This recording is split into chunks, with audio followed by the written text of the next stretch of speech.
ఉండి లైవ్‌లు జేస్తున్నాను.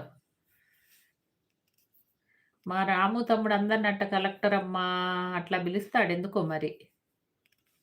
గీత ice cream అని యూట్యూబ్‌లో కొట్టండి వస్తుంది. గీతానా? పుల్ల ఐసా?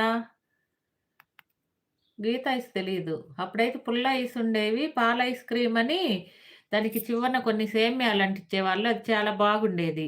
మామూలు సాదా ఐస్ అయితే 10 పైసలు. పుల్ల ఐస్ అది సేమియా ఐస్ అయితే పాల ఐస్ క్రీము 20 పైసలుండేది అప్పుడు. పుల్ల ఐసు కలర్ ఆ! కలర్లుండేది పుల్ల ఐసు. అందులోనే సేమియా ఐస్ అని వచ్చేది వైట్‌గా పాలతోటి. అప్పుడు ఈ కల్తీలన్నీ లేవు గదా! ఎక్కువ.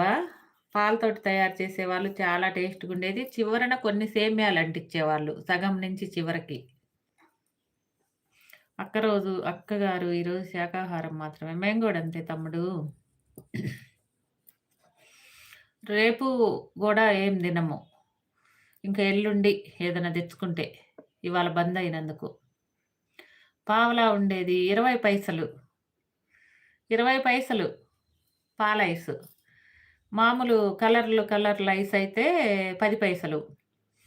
ఎంత సంతోషం అయ్యేదో ఆ 10 పైసల ఐస్ తీసుకుంటే కలర్ వచ్చేది గదా! నోరు మొత్తం